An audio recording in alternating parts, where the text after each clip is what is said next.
So I'm back, and if you follow me on either Instagram or Facebook or Twitter, you'll know that I was looking for a video idea to do, and I thought I'd do a Q&A. I wasn't really expecting anybody to really get back to me with any questions, because I can't imagine you've got any burning ones that need answering right this second, but I did actually get quite a few. So instead of prattling on and telling you about my day, I will get started. This might be in 2 videos depending on how long it is, but you'll know from the title of the video up there if it is. I've split them into sections, and I'm going to start with blogging. So starting with section 1, which is blogging. If you didn't know already, I am a mummy blogger. I blog at writelikeNoOne'sWatching.com, which is kind of how I got into YouTube. I'll leave the links down below. My blog's okay-ish. So I've got 2 questions in this section. The first one is, which bloggers would you invite to dinner if you could?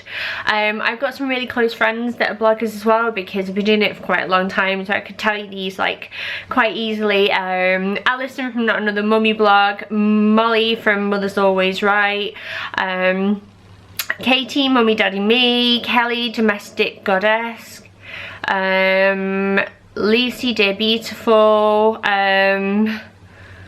who else? Jenny, Let's Talk Mommy, Morgana, But Why Mummy Why?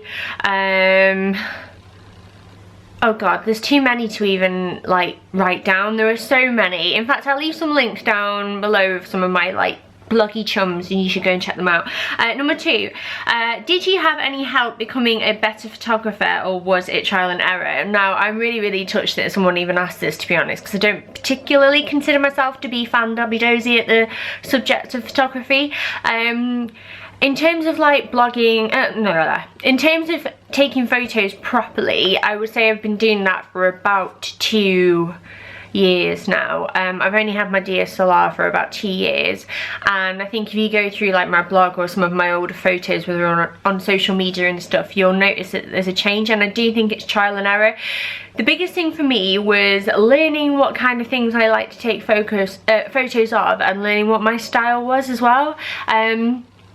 I like quite bright and vibrant photos. I think that comes across quite a lot in my photography, and it's all about the angles as well. Like if you're trying to get the hang of things, like try taking photos, still objects like food or house photos from different angles, and you'll soon learn what angles give you, you know, the most accurate reflection of what you're taking a photo of. And like, you know, you can work on things like depth of field and things like that then as well. If you want some proper advice, you need to be looking at Mummy Daddy Me, Dear Beautiful and Captured by Lucy's blogs, because they are like insanely talented. So the next set of questions, diet. Do you do any exercise along with your diet? Obviously I've lost about 3 stone now from dieting, and I have to say, whether or not you hate me or not for this answer, I don't do a cat in hell's bit of exercise at the moment. Not because I'm a lazy cow, but because I'm a really busy cow. I work full time, I don't work close to home, I have a commute to Manchester every day, which isn't the longest in the world, but it's about an hour from door to door.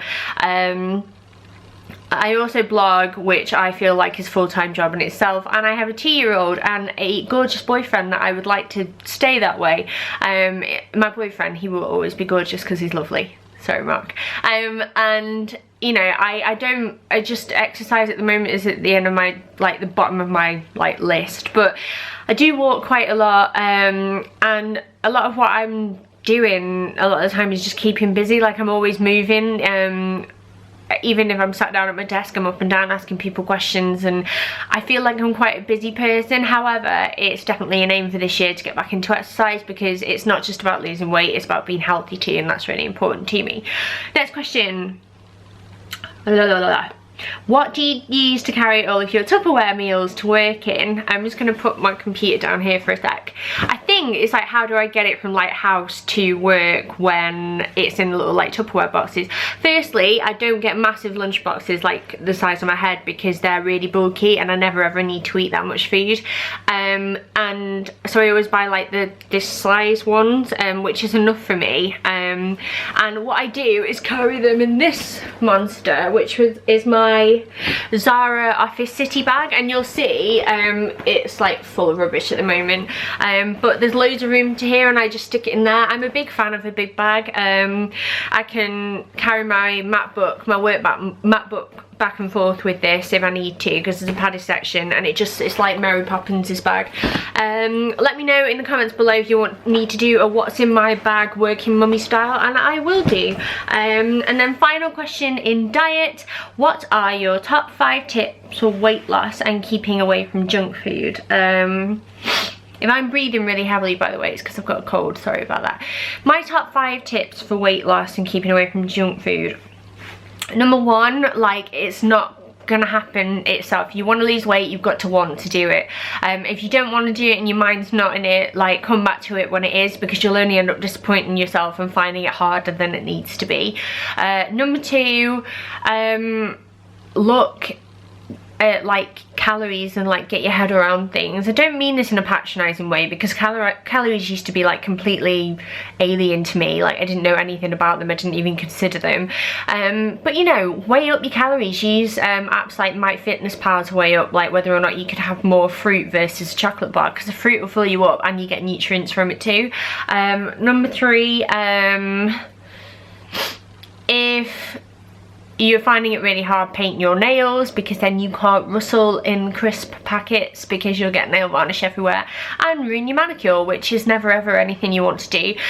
Number 4, be accountable for your diet. Like, I find like using Instagram to update like people of what I'm eating really helpful, because I know other people like following my journey and I don't want to kind of let them down, but I also want to be honest as well. I find that's really useful. And number 5, like, let yourself have treats, because otherwise you'll just go demented with celery and lettuce and life will be very bad. So those are my tips. I'll leave a link down below to a video that I did for Mum Talk TV that goes into my diet and weight loss journey more, if you want to know, you know, more about that. Now, next questions are random ones. I'll try and get through these quickly. This is definitely going to be 2 videos. Number 1, how long have you had your favourite bra? Oh my gosh, this is a horrible story actually. I was gutted about it, but I had this bra, a Freya bra. Now, if you've got bigger boobs like I have, then you'll know Freya quite well. Not the cheapest in the world, but my goodness, they make some sexy bras for the bigger boobies that don't look matronly. And I bought it when I was at university in my 2nd year, and I remember buying it with my friend in Debenhams in Preston and trying it on, and I was all like, oh, this is really quite grown up, because it was like a pale pink colour, but it was see-through cups, and but in an elegant, like, nice way. And literally, I kid you not, I've had it for, how old will I have been then? 19, and I had to only very recently throw it away last month because the wire broke. So how many years is that? 8 years old. Is that gross? I wash it regularly and it's in the bin now anyway. This question's funny. If you had to pick one, what would you give up? Food or sex? Like, that's cruel, isn't it? I mean, sex is great, whatever, but it also makes children, and I'm really glad that I have my son. Let's not forget the biology here. But honestly, I'd have to like give up sex, wouldn't I? Because if I had no food, I wouldn't be having anything else for much longer, because I'd die, and I'm a mother and that would be irresponsible. And there's more to life and relationships than the sex word, right?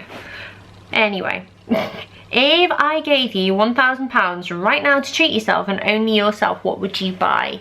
I would, oh, I don't know. I think I'd just go a little bit crazy and I would buy loads of new makeup. I would spend about £500 on clothes. ASOS and Topshop, I'm coming at you right now. Oh, I wish this was happening.